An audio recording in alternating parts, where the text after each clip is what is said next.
tout est tourné sur le patient. C'est ça qu'on doit leur apprendre avant toute chose.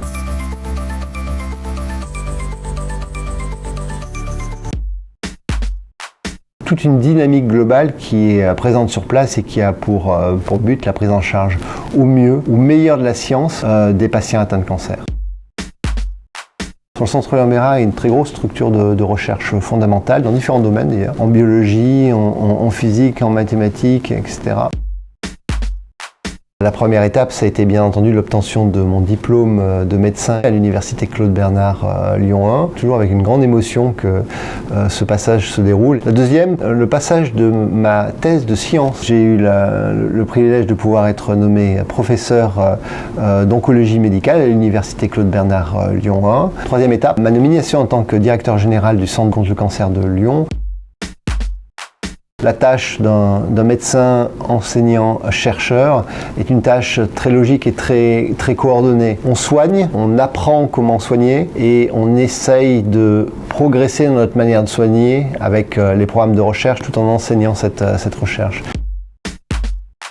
Je pense à une que je vois encore régulièrement, que je traite depuis plus d'une quinzaine d'années maintenant pour une maladie métastatique. Voulant continuer les traitements et voyant que ça allait bien, elle a voulu faire un petit.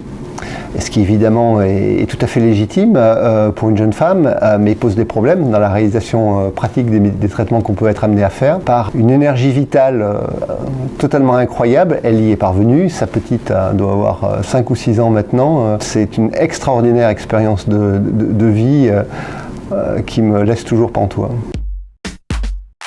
En accueillant les jeunes étudiants en médecine en 2e, 3e, 4e, 5e et 6e année dans leur parcours de stage et en essayant de leur faire connaître le plus de choses possibles de la cancérologie. Ces mêmes étudiants, on essaye également de les accompagner sur des programmes de recherche et on a des unités d'enseignement qu'on leur propose qui leur permettent de se familiariser et de venir au contact des chercheurs et des médecins. Et les internes ensuite, bien sûr en oncologie médicale, radiothérapique, chirurgicale. Plusieurs dizaines d'entreprises ont proposé à leurs salariés de faire du sport en finançant la recherche au prorata du nombre de kilomètres parcourus par leurs salariés. Nous avions entrepris un travail sur une famille de cancers rares qui s'appelle les sarcomes. Il nous a été possible de faire quelque chose qui n'avait jamais été fait. C'est de rassembler dans un seul réseau de centres de référence l'ensemble des patients pris en charge pour ces pathologies. La prise en charge dans les centres de référence, à elle seule, améliorer la survie des patients d'une manière tout à fait importante. C'est un projet dont je suis très fier parce qu'il touche l'ensemble des patients de notre pays, l'ensemble des centres de notre pays.